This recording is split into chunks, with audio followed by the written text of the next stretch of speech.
Sabe, de rituais lá no fundo das cavernas, até os debates que a gente vê hoje na internet, a busca humana por um sentido, por um significado, essa é talvez a história mais antiga de todas. E é exatamente essa jornada incrível que a gente vai traçar hoje, a linha do tempo da crença. Então, a primeira pergunta é a que realmente importa, né? Há quanto tempo a humanidade busca por um significado? A gente costuma pensar na história em uma escala de, sei lá, alguns milhares de anos. Mas a resposta para essa pergunta, ela nos joga num passado tão, mas tão profundo que é até difícil de imaginar. Ok, para a gente conseguir navegar por essa jornada imensa, vamos dividir tudo em 4 capítulos. Primeiro, a gente vai lá para o comecinho, para a aurora do ritual. Depois, vamos ver como a escrita simplesmente mudou o jogo. Em seguida, a ascensão das fés globais e, para fechar, a gente chega na era moderna, cheia de rupturas e ideias novas. Então vamos lá, para o primeiro capítulo. A gente vai mergulhar numa época muito antes de qualquer livro de história. Um tempo de silêncio, de muito mistério, onde as únicas pistas que a gente tem sobre o que os nossos ancestrais acreditavam, bom, elas estão literalmente enterradas debaixo da terra. Olha só que impressionante. O que a gente vê aqui são ações, não palavras. 100 mil anos atrás, 100 mil, os humanos já enterravam seus mortos. E muito, mas muito antes das pirâmides, lá em Göbekli Tepe, eles construíram algo que parece ser o primeiro templo do mundo. E isso é simplesmente revolucionário. Sabe por quê? Porque sugere que a crença organizada, o ritual em comunidade, pode ter sido o gatilho para a civilização, e não uma consequência dela. Isso vira tudo de cabeça para baixo. E aqui está o ponto central, a grande questão. A gente consegue ver o que eles faziam. Dá pra ver que enterravam os mortos com um ocre vermelho, que esculpiam figuras meio bicho, meio gente, mas a gente não tem como saber no que eles acreditavam. O porquê por trás de tudo isso, o significado exato, isso se perdeu no tempo. Mas todo esse mistério sobre o significado das crenças estava prestes a mudar. E a mudança veio com uma invenção que foi um verdadeiro divisor de águas. Algo que ia permitir que as ideias não fossem só praticadas, mas registradas, debatidas e espalhadas de um jeito nunca antes visto. Tô falando, claro, do poder da escrita. Pensa só, a escrita foi uma revolução total. Antes as tradições eram orais, fluidas, locais, mudavam um pouquinho a cada geração. Com a escrita, tudo podia ser codificado.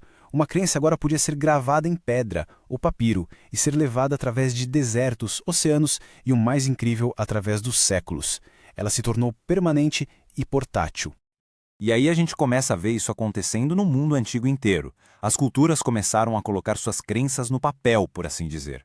No Egito, os textos das pirâmides eram quase um manual para a vida após a morte. Lá na Índia, o Rig Veda registrava hinos aos deuses. Em Israel, a Torá documentava a lei e a história de um povo.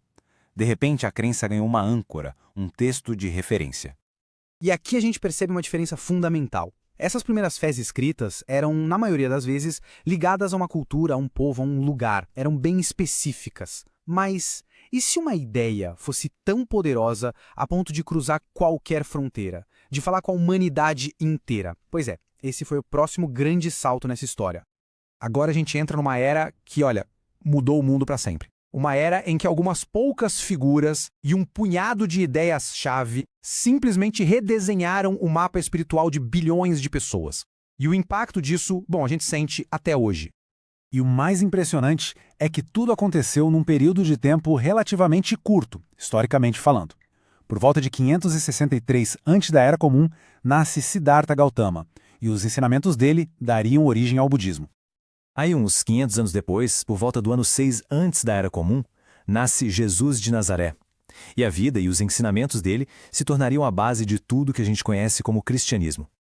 E para fechar essa sequência, em 570 da Era Comum, nasce Maomé, o profeta do Islã. Pensa bem, em pouco mais de 1000 anos, 3 pessoas fundaram religiões que literalmente se espalharam pelo planeta inteiro. A pergunta é, como isso foi possível? Bom, não foi por acaso, né? A expansão aconteceu através de mecanismos muito poderosos. O budismo, por exemplo, viajou com missionários, muitos deles patrocinados por grandes imperadores como Ashoka. Já o cristianismo foi adotado como a religião oficial do gigantesco Império Romano, e o Islã se espalhou muito rápido através de conquistas e também por vastas rotas de comércio. E agora a gente chega no nosso último capítulo, que cobre os últimos 500 anos. E aqui a coisa muda de figura.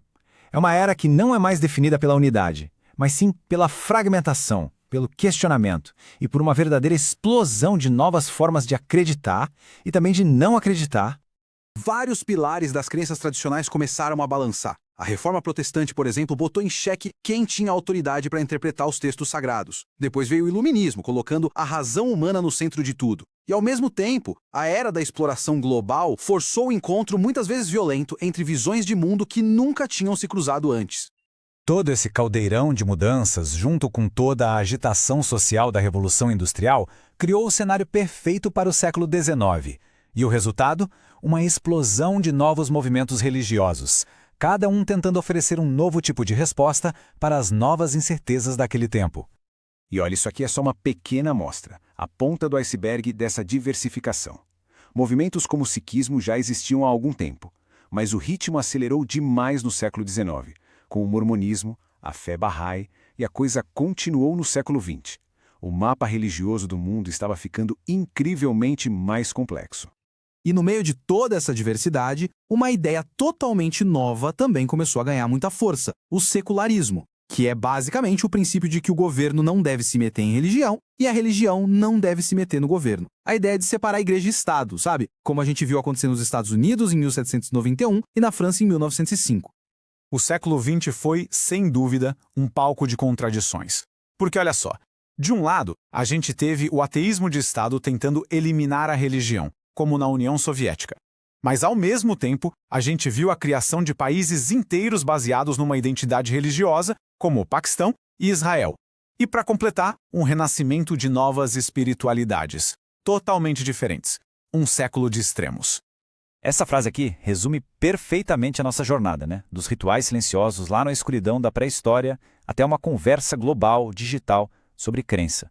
As ferramentas mudam, a forma muda, mas a busca fundamental por um significado, por algo maior, parece que é uma constante na experiência humana. Então, se tem uma grande lição que fica de tudo isso, é a da evolução. A história da crença nunca foi uma coisa parada, estática. Ela saiu do ritual físico, passou pelo registro escrito, foi fragmentada pela reforma e hoje é um espectro gigantesco e super diverso de ideias e práticas do mundo todo. E tudo isso nos traz até aqui, com uma pergunta que fica no ar. Nesta nossa era de informação instantânea, de conexão global, em que qualquer ideia pode ser questionada e novas ideias se espalham em segundos, qual será o próximo capítulo na história humana da crença? Porque uma coisa é certa, a história ainda está sendo escrita.